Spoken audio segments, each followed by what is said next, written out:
Today we're going to review for your test. So we're going to go kind of through some of the questions on your study guide. So to get that out and get it ready, and we're going to look through some of the questions for you. So remember that a complex number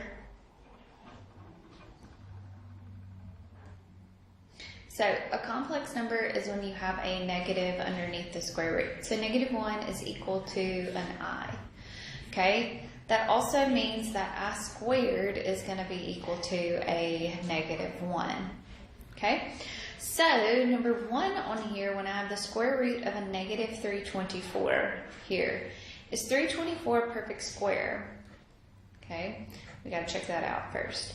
But we take that negative and put it on the outside underneath another radical. So the square root of a -1 is an I. And then the square root of 324, so can I take that square root of 324, and it's an 18. So it's a whole number, so this would be 18I. And then I just rewrite it like that with the I on the back. Okay? All right, when you add and subtract complex numbers, okay, we combine our like terms. So we'll have -4 plus a 7i plus a -3 minus an 8i. Okay, so we don't have to change any of the signs, so we're just going to combine our like terms. So our like terms will be the real number. So -4 minus a 3 is a -7. And then 7i minus an 8i is a -I. Okay? So, if I subtract, though, what's going to happen there? Okay, that subtraction is going to change the sign. So I'm going to have 21 plus a 9i minus a 13 plus a 2i. So it changes the signs after that. Parentheses there. So I'll have 21 minus a 13, which is an 8, and then 9i plus a 2i, which is an 11i. Okay? All right, when you multiply, like number 5, when you multiply, everything in the first one gets multiplied by everything in the second one. Oops, sorry. That is a minus right there. Okay, so everything, so 1 times 4 gives you 4. 1 times -2 is a -2i. 5i times 4 is a positive 20i. And then 5i times a -2 is a -10i squared. Okay, so this will be 4 plus an 18i minus 10, and that I squared turns into a -1. So this is actually going to be 4 plus 18i plus a 10. So this is going to be 14 plus an 18i. Okay, so what about 6 there? 7 minus an I squared. And that means 7 minus I times 7 minus an I. Okay, and do the same thing. Multiply it out. Okay. So number 7 and number 8 are multiplying by the conjugate. So we've got 8 over -12i. And then this one we got 3 minus 6i all over 4 minus a 3i. So the conjugate here, when you have an I, remember we want to get the I out of the bottom. So we're going to multiply both the bottom and the top by an I. So this is going to be an 8i all over a -12i squared. Well, -12i squared would turn into, oops, what letter is that? So that's a -12 times a -1. So this will be 8i over a 12. And that can reduce, 8 over 12 can reduce what goes into both of those, 4. 4 goes into 8 2 times. 4 goes into 12 3 times. Okay? All right, this one we multiply by the conjugate, so the conjugate is going to be 4 plus a 3i, 4 plus a 3i. So you'll have to distribute, so you'll have to, everything in the first one gets multiplied by everything in the second one, just like this, for your numerator, and same thing to the bottom. Well, when you multiply by the conjugate in the bottom, I'm just going to do the bottom right now, but that would be a 16. 4 plus a times a 3i is a positive 12i, negative 3i, so it's a minus a 12i. And then this is a negative 9i squared. Well, my middle term goes away, and then that's going to be 16 minus a 9 times a negative 1. So it turns into 16 plus a 9, which is a 25. So the denominator gets rid of the I inside the denominator. So this is just my denominator simplified. So that's the reason you multiply by the conjugate, is to get that I out of the denominator. Okay? For 9 and 10, I don't care, really 9, 10 through 12. I'm not going to care about the set that each number belongs to, okay? But I do want you to know how to simplify like I to the 59th, okay? So I to the 59th is what?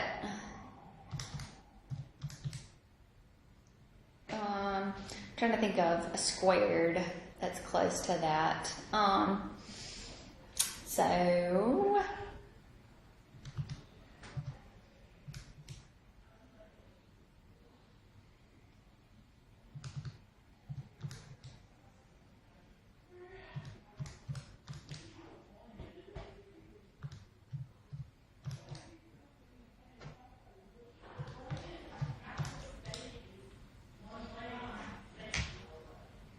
So what, 58 divided by 2 is going to be a 29.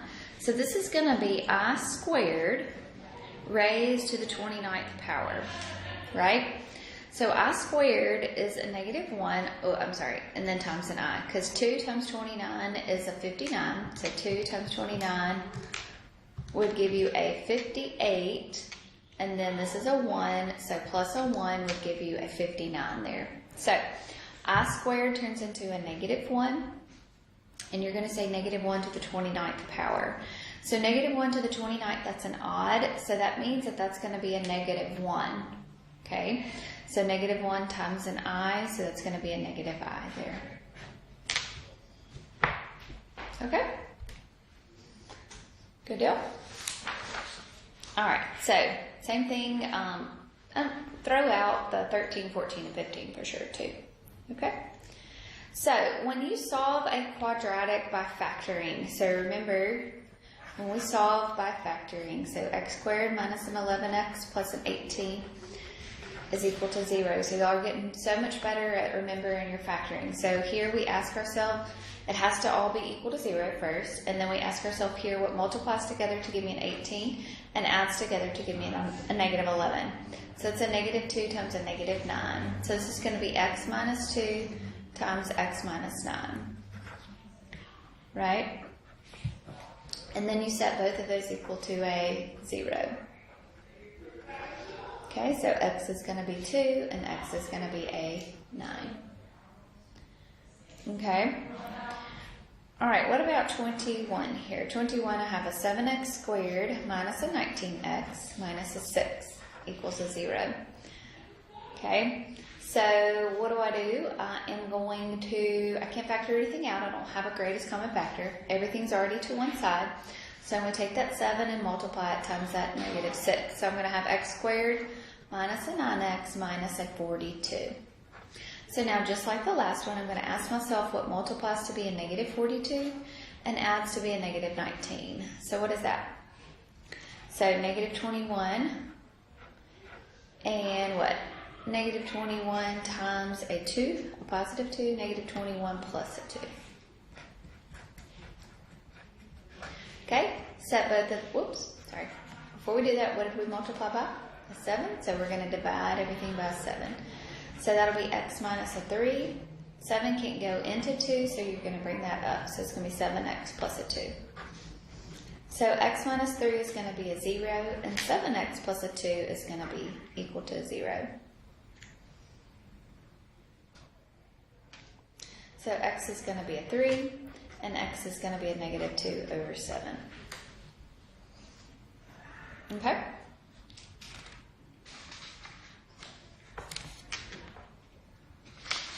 All right, so let's look at number 22. number 22 asked for changing from standard form into vertex form. Okay. So what do we have? We've got x squared plus 16x plus a 63. So if I change this into vertex form, okay, remember, you're going to take x squared plus that 16x plus something there, and then you're going to have that plus your 63 on the outside, okay? So you're going to take half of your b, okay, and then you're going to square it. So what is half of 16 is an 8, and an 8 squared is a 64. So you're going to take that 64 and you're going to add it in the inside, and you are going to subtract it on the outside. Okay, so this now can factor to x plus 8. Remember, that number right there is what it factors to. So x plus 8 times x plus 8, then minus your 1. Okay, so here is your vertex form. Okay, axis of symmetry, remember,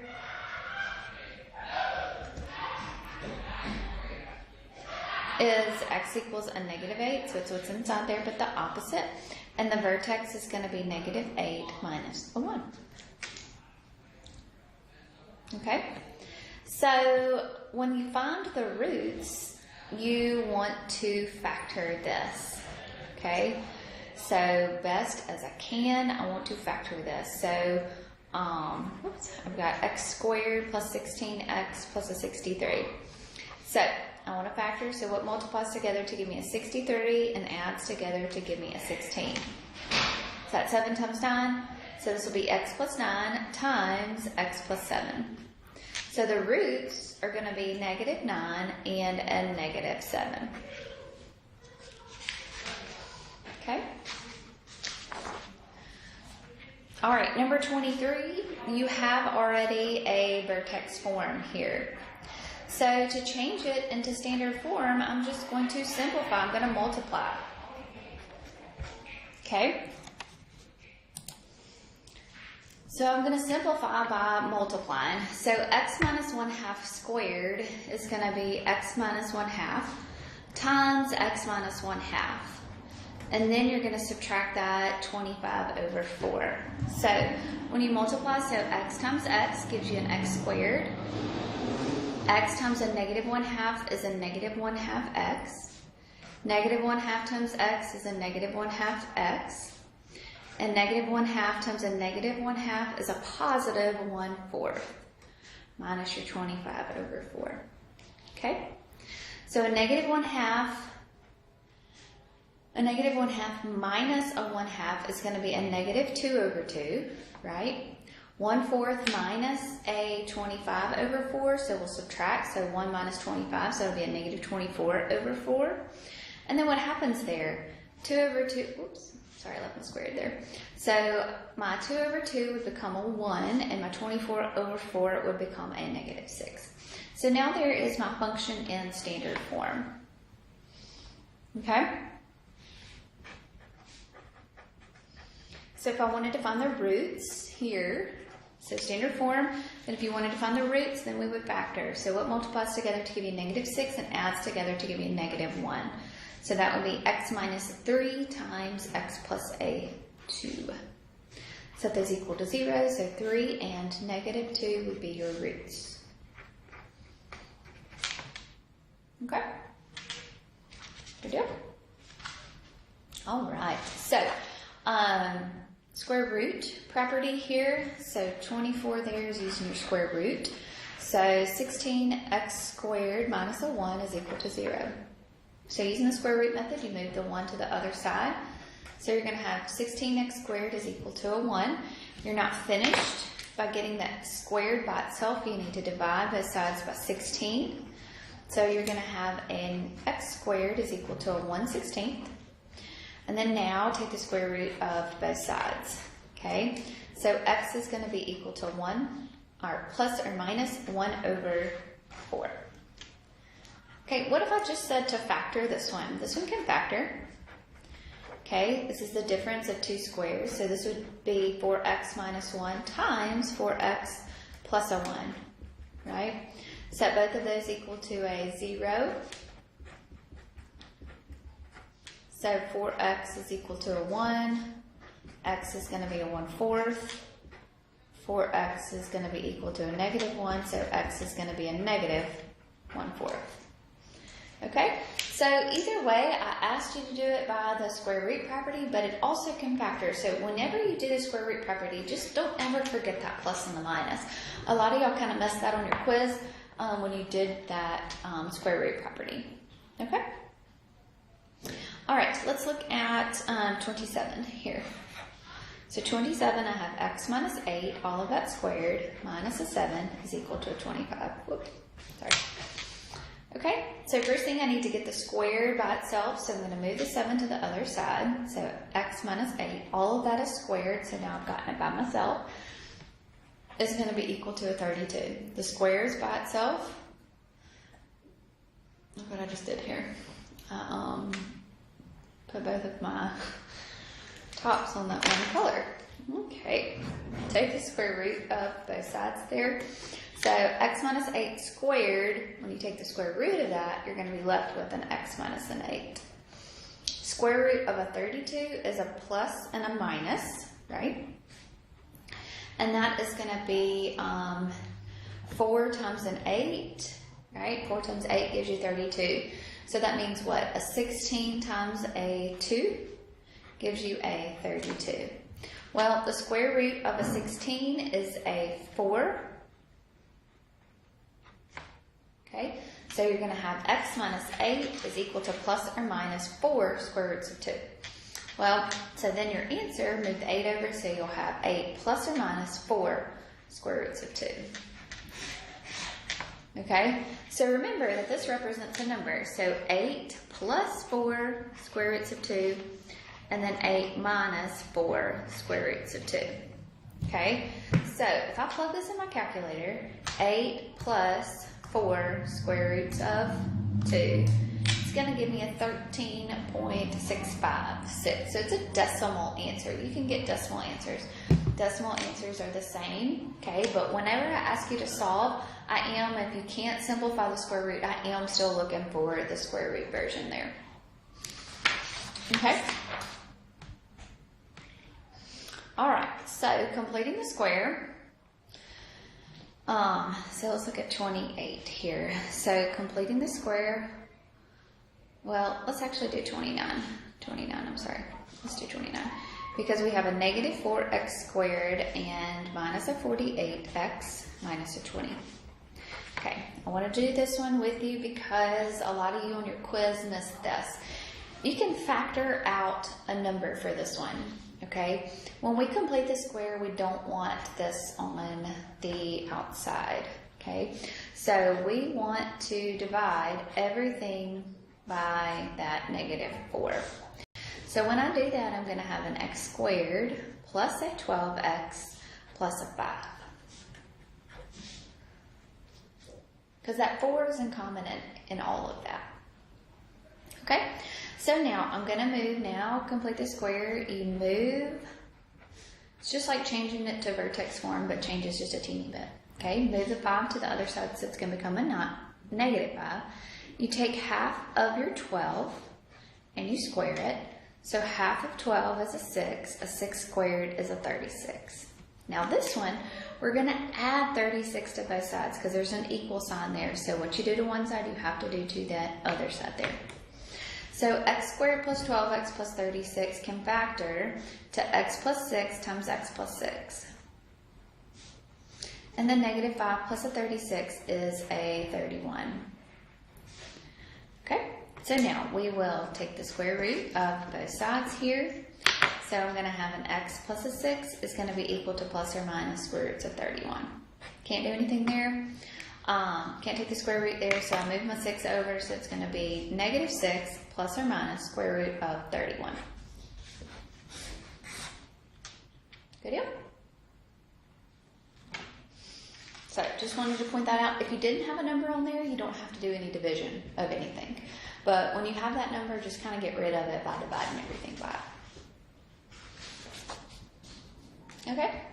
So let's look at 30 using the quadratic formula. So you are going to have to know your quadratic formula on your test. So you've got negative x squared plus a 3x minus a 21. Okay, so your A is going to be a negative 1, your B is going to be a 3, and your C is going to be a negative 21. Remember, everything needs to be on the same side of the equal sign, okay, to be able to label your A, B, and C. A is what's in front of your x squared, B is what's in front of your x, and your C is your constant. So your quadratic formula is negative B plus or minus the square root of B squared minus 4AC all over 2 times A. So negative B, so this is going to be a negative 3 plus or minus B squared, which is a 3 squared, minus 4 times A, which is a negative 1, times C, which is a negative 21, all over 2 times negative 1. So we'll have negative 3 plus or minus 9, and this will be a negative, so this will be a negative 84 all over negative 2. So this will be negative 3 plus or minus 9 minus an 84, which is a negative 75 all over negative 2. So can that reduce a little bit? So we definitely want to take that negative out. And 75 is what? 25 times 3? So 25, that's a perfect square, right? 25 times 3. There we go. Square root of a negative 1 is an I. Square root of 25 is a 5. And then square root of 3, I can't simplify. So this will be negative 3 plus or minus 5I square root of 3 all over negative 2. So if we simplify that negative in the bottom, negative over a negative there turns into a positive 3. And these would flip-flop, right? But you still have that plus and a minus, so you're still going to have that plus and a minus there. So that'll be plus and a minus 5I square roots of 3 all over 2. Okay? All right. So,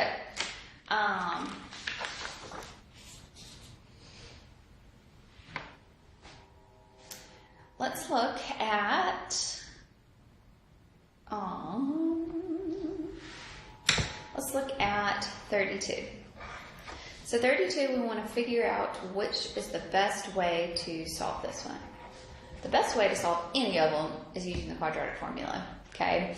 But remember, on your test, I am going to ask you to solve every single way. So you have to know every single way to solve a quadratic. So to figure out the best one to use, I need to look at the discriminant.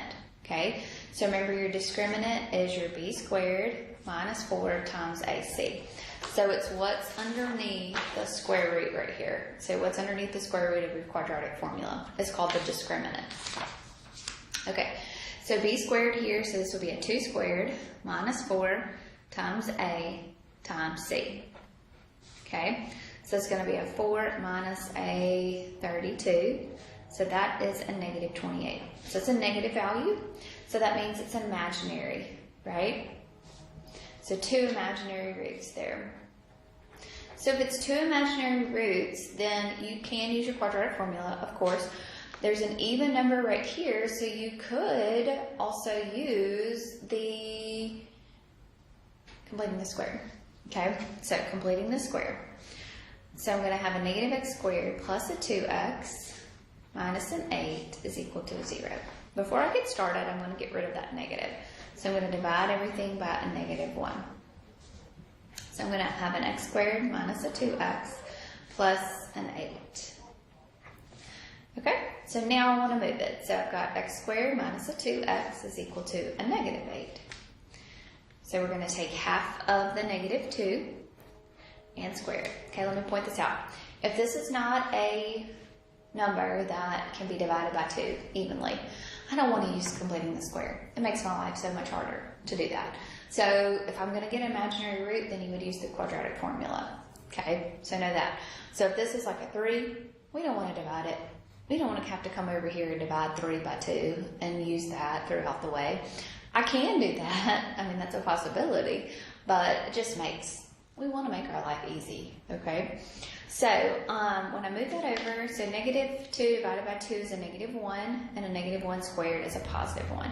So we're going to add 1 to one side, add 1 to the other side. So here, this is going to factor to x minus 1 times x minus 1. And negative 8 plus a 1 is a negative 7. So now we'll be able to take the square root of both sides here. So I'm going to have x minus 1 is equal to plus or minus I square root of 7. So this is going to be x equals 1 plus or minus I square root of 7.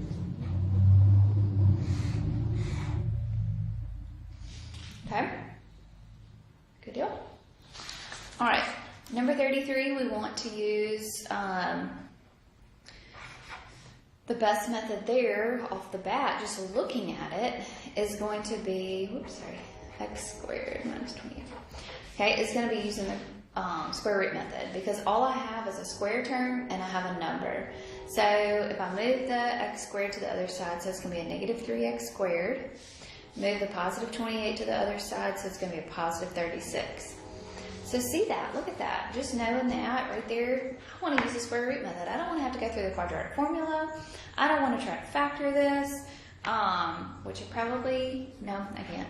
So here I'm going to move now the 36 to the other side. So it's going to be negative 3x squared is equal to a negative 36. Divide those sides by negative 3. And so x squared is going to be equal to a positive 12. Okay, take the square roots of both sides here. So the square root is going to be a plus and a minus, and that's going to be what? 4 square roots of 3. So this will be plus or minus 2 square root of